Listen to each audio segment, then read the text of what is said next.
Oh, hello there. How are you? You startled me there. I didn't see you. What's that? You want to hear about my Android app application? Interesting. Are you sure? That doesn't seem like something somebody would be interested in. Alright, let's do a walkthrough.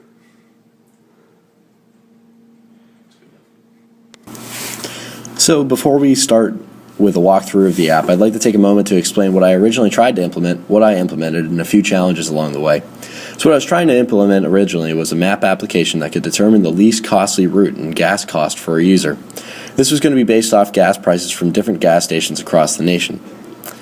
The main challenge that arose was the lack of information about individual gas station prices. There's plenty of information about state averages, etc., but nothing more specific than that, nothing like individual gas station prices. A further challenge was trying to get the layers of the map to work together, as often the feature layer that displays symbols for the gas stations along a route would cancel out the route layer that enables the user to find the shortest route between the 2 points. The same follows with the location layer that would allow us to search for a city by name and be directed to a geopoint, that is latitude and longitude. So essentially these features would fight with each other, so that way there would be nothing that would display, just a map, and it would have no functionality. So what we ended up going with was a route task app. So this route task app allows the user to find the shortest distance between 2 points, be given the travel time that it will take to go between those 2 points, and it will also display directions how to get there. There are also several not fully implemented implementations on how to get gas stations to display from a database, where a gas station would have a name, phone number, a location, and a price onto the map as symbols showing those gas stations. So that way you could figure out that gas cost along a route. An additional piece would be being able to search for a location based on the city name, rather than just having to scroll to that location and click on the address itself. So you'd be able to search the actual address through that bar.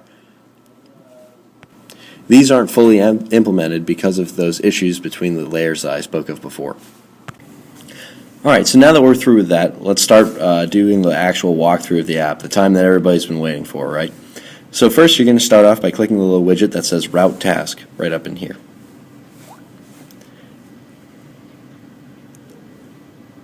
If you just give it a second, this is going to pull up a world map where you can select any point on this world map. So as you see, we're going to start off with a world map, but we're really only concerned with North America, so we'll zoom in on there.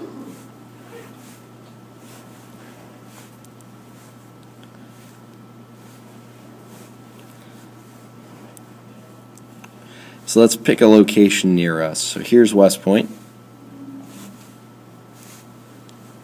So if you zoom in enough, you're going to be able to start seeing addresses as those little numbers that are displaying on the screen. For example, 158.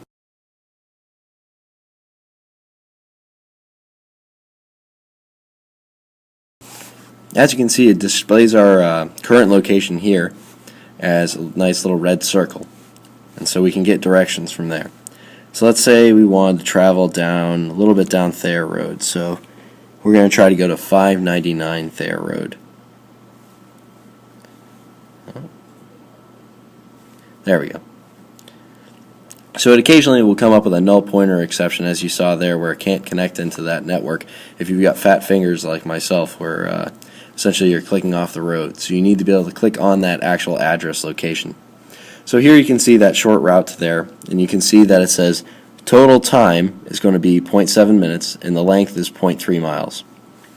And so you're saying to yourself, alright, so how do I get directions based on that? So all you have to do is you're going to be clicking on where it says location 1 and location 2 there. So that little fragment right there, and that's going to bring you up to a directions screen. And so as you can see, it says start location 1, and then it gives you directions on how to get there.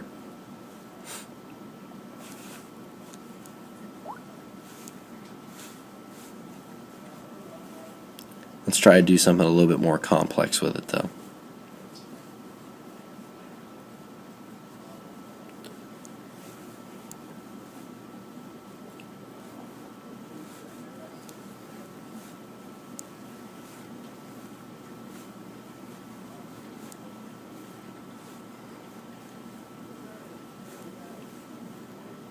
So let's try to go someplace in Ohio, in Cleveland.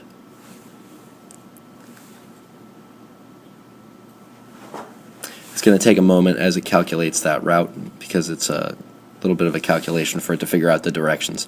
So you can see now it's displayed as total time 454.5 minutes and the length is 478.3 miles. So if you want the directions, you click on that and it'll display the directions on how to get there.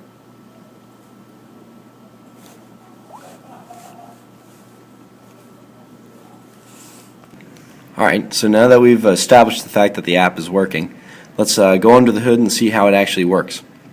So first, we have our package. It's called routing. That's what our project name is.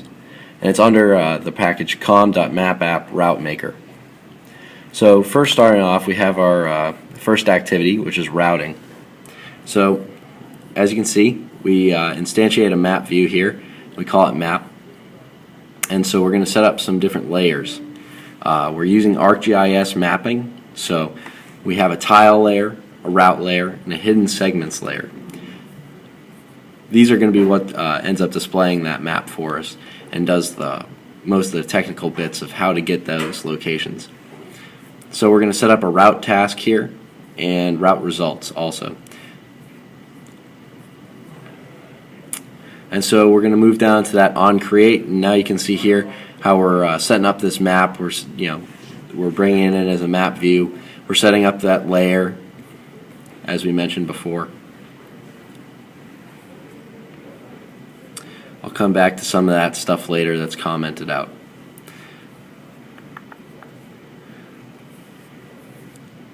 Alright, so as you can see down here, we have a method called update user interface. So essentially what this is doing is the hard work of getting that route for us. So we have this variable here, current route. So the key to this is it takes in it's equal to a results, and it brings in those routes between locations. And so you can kind of see here where there's a function where we're doing a for loop where it brings through and we figure out the best route. And so here you can see we have a graphic that we're displaying. So this is how you're actually displaying the route itself. It's through that graphic. So you can see we're adding graphics to the route layer. So that's how it's actually going to physically display. Here you can see another piece of functionality that we had showed in the app, on location changed. So essentially it's a location listener where it figures out if you've moved, it's going to redirect the map to where you are. So it's going to zoom to you. So you can see the Boolean zoom to me, and you figure out if that location has changed. And so it's going to get your latitude and longitude, and it's going to move you to that. Whenever you move away from the app and come back into it, it uses this on resume method and the on pause method during those time frames. So when you bring back up that on resume method, it's going to trigger that on location changed. And so essentially it's going to bring it into wherever you are. So it's an easy way to zoom it down to where you are if you're looking for a location near you. Alright, so we'll get into the actually showDirections.java here. So showDirections itself, this is pretty easy. It's just an array adapter that lists the directions that we calculated earlier on the routing app. And so essentially it's going to pull those up within a list activity, and it's going to display those directions for us on that click. So let's start walking through some of the unimplemented sections. Well, implemented but not fully implemented. So we'll start off with gas station. So this is a class where essentially I came up with a data structure type, class of gas station. Alright, so let's start talking over some of the unimplemented / not fully implemented features. So we'll start off with gas station. So this is an individual class, and as you can see, it has some different fields here. So you have an ID, a name, phone number, price, latitude, and longitude. So essentially these are representative of individual gas stations that could be along the route. And so here you can see just different getters and setters for those ideas. And so the key to this is it's for a database. So we'll start off with a database handler where we set up our database. So here you can see that we've set the key IDs along and through here to those different values. and then we're going to create a database which is called it's stations table. So essentially this database is going to read in those different values. So as you can see, we have quite a few methods here. So add station, get all stations, which will return a list of gas stations, get station count, update stations, delete stations. So just the basic things that you would need to be able to do with a database. And you see over here we have a database activity where we're actually creating the database. And here we add a couple different values. So we have a couple different gas stations. I used a couple from my hometown, and I put in some different latitudes and longitudes that correspond with those. The gas prices themselves are fake. Now, a place that could be gone to with implementation for this is to take in an XML feed that could read in gas stations and their prices. Now, this isn't really out there, though. There aren't gas stations that are really opening themselves up to this idea. Now, if this app were to take off and were we to create a website that would have this XML feed, perhaps people would start to update their information into it to try to spur business. However, it doesn't exist as of now, so I essentially just hand jammed in some example coordinates for stations. Alright, over here in this section you can see essentially what we're doing is we're doing a picture marker symbol. So essentially what that is it on the map itself it's going to add a picture in place of a marker in a certain location. Here you see a instance of the database handler, and then you go further into that, and then there's a for loop where essentially what we do is we loop through a list of those different gas stations, and then you pull out their locations. And then based on that, pulling out each location of each gas station, you're able to add them to the map as symbols using that graphic. So you can see it as gas symbols.add graphic, and you can see where the point coordinates x, y are instantiated there. Alright, moving on to where you're going to look up the location by the city name. You can see here how we have a something called locate, where essentially you're going to remove all locations that are previously there, and then you're going to go and you're going to get from the address text, which is an edit text box, you can convert that to a string, and then you're going to pass that into an address to point method that we define below here. So essentially here you have find parameters which are going to set to a source country, so we're assuming that it's going to be in the United States because it's not very likely that we're going to be using this outside of the United States. And then we're going to limit our total number of responses to 2, so that way you're not having a ridiculous number of different locations based on the address you put in. And so then you're going to call this class called geocoder, so new geocoder.execute using those parameters. Looking at geocoder here, the class that we instantiated, so you essentially extend an asynchronous task, so that way you're doing this asynchronously. And what you're doing is you're going to pop up a toast if there's no results found for this address, so that way the user knows that. And then if you do find an address at this, you're going to set a simple marker symbol, so a little blue marker at that location. So it's a little blue circle that would end up coming up.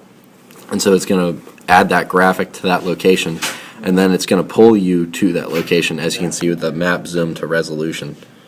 And then you can see below that the list locator geocode result. So essentially that's just locating those parameters.